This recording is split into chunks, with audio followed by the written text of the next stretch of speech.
They are no longer your people to save.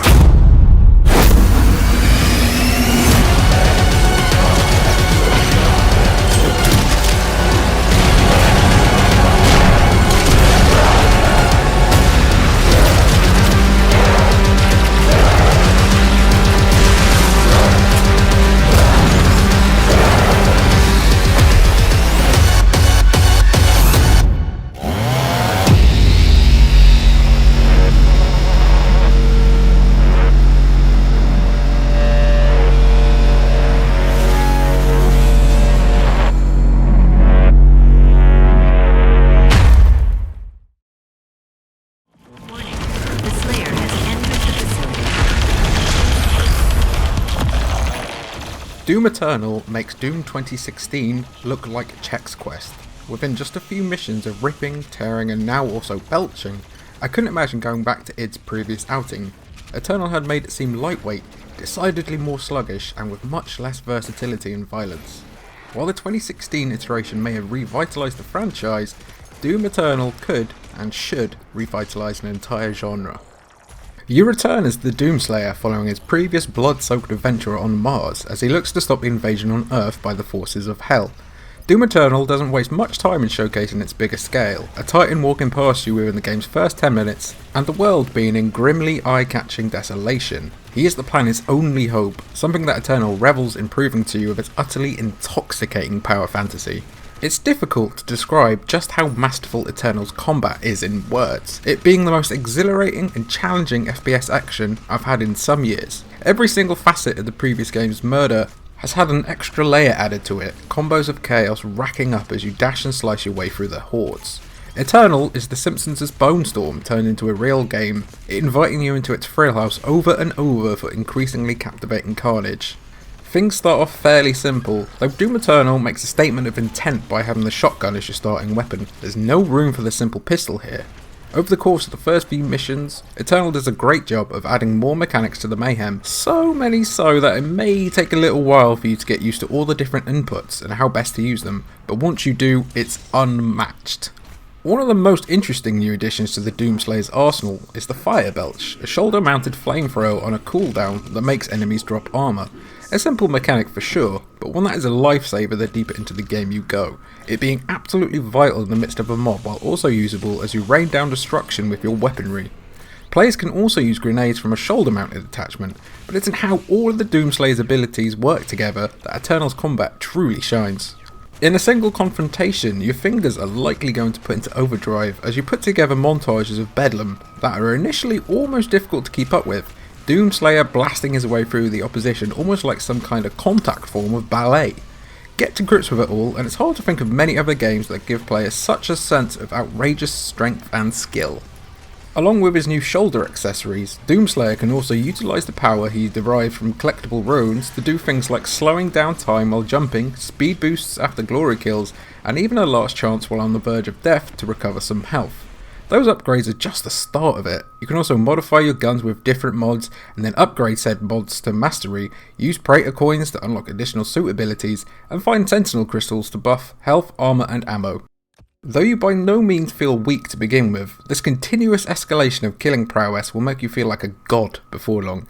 Especially when you obliterate an enemy with a blood punch and they just turn into bits of guts and sick. It's really cool. How all of these upgrades work together during combat is a revelation. Most sequences ended with me having fully utilised Doomslayer's abilities, having leapt through the air before crashing down on my foes like a hammer with rockets, lasers and furious vengeance at my disposal.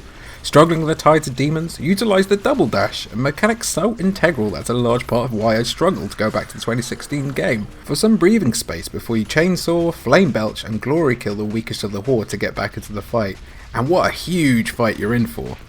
Each combat sequence in Doom Eternal feels like you're in a Roman gladiatorial coliseum, but you are the tiger making mincemeat of the hapless contestants. Pads send you soaring to either reach safely or another vantage point, while there are also swings that you can use to move around quickly too.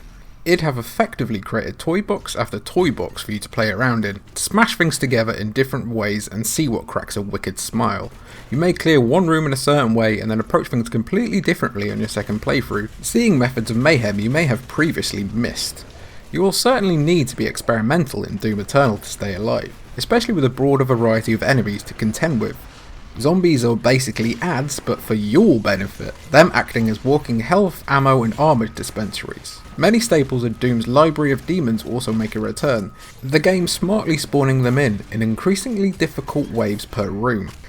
Chipping away at the biggest and baddest, particularly the Marauder, who is just a bastard. I mean, why does he get a dog as well? That seems really unfair, before eventually glory killing them in grisly ways is akin to overcoming mini-bosses on a regular basis. While death may come fairly often in Doom Eternal, even when playing on its equivalent of medium difficulty, it's impossible to not leap back in. I'd be a little worried about the bloodlust the game gives you if it wasn't so damn fun. Mick Gordon's Doom 2016 soundtrack became notorious for turning nuns into Satanists, and I'm delighted to report that Eternal has somehow crammed in even more madness into his orchestrations. Chunky bass lines with a nice helping of synth make a grand return here, but later level soundtracks also veer into the creepy territory that Doom 64 became notorious for, with ethereal chanting and discordant voices aplenty. The way it's mixed into the action is also impeccable, each decapitation and shotgun blast somehow syncing with its heavy bass lines and guitar riffs before smoothly transitioning out when the fight's wrapped up. In between fights, you will regularly be leaping onto and climbing up walls in small platforming sections as you navigate your way towards the next thing that needs to die. This gives Eternal a sense of scale far bigger than its predecessor. The mostly compact environment swapped with more open sections, all with fast travel unlockable if you reach the mission's end. A couple of other additions of the gameplay do muddy things however. The first is that the game will sometimes have purple floors that slow the Doomslayer down, effectively negating the brilliance of the game's freedom of movement and just not being terribly enjoyable. The other is the swimming, which, to be fair to it, feels about as smooth as trying to swim around as a sentient tank would be, I guess. I completed Doom Eternal's story in roughly 14 hours, which is a few more hours of playtime than its predecessor. Yet I instantly rejoined the fight by replaying levels on increased difficulties, and may even try an Ultra Nightmare run someday if I'm in a particularly masochistic mood. I'm now at 20 hours, I just want to dive right back in. As you may have guessed if you're a long-time Doom fan, there's also a ton of secrets and lore to track down, ranging from toys to extra songs and even cheat codes, all of which you can check out in your hub between missions, the Fortress of Doom. Effectively the Doomslayer's bachelor pad, the Fortress of Doom overlooks the ruined Earth and is where you can spend Sentinel batteries to unlock extra resources and also new cosmetics for the man himself.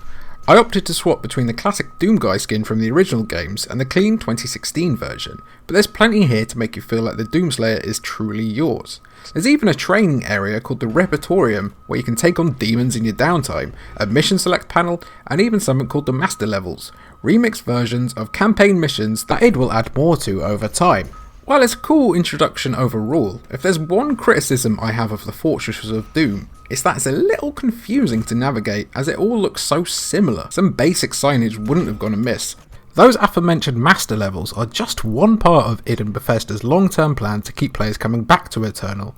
Almost like a live service. Now, don't worry, it's not bad. Don't stop booing. It's all okay. It's not that offensive, it's completely fine. You can also complete weekly challenges to earn cosmetics and other items as part of a series, which seems to be akin to community events. Simply playing the story also gives you decent XP gains, so I was unlocking additional content solely for playing the game as I would anyway.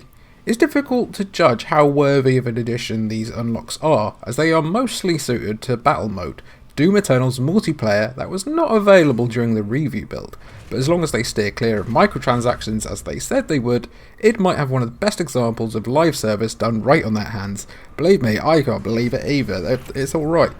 Even if battle mode doesn't quite live up to its promising nature, the campaign is more than worth the price of admission on its own. Doom 2016 made a name for itself of being a no-nonsense story, the Doomslayer infamously batting away exposition dumps and getting to the task at hand.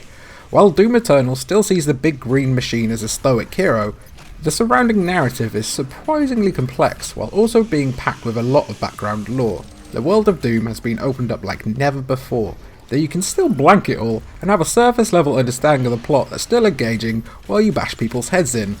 In terms of performance, my PC is not the most powerful setup, GTX 1060, i7 7700 and 16GB of RAM, though I was still able to eke out a decent 60 FPS with most settings on high with VSync applied, between 50 and 80 with it disabled.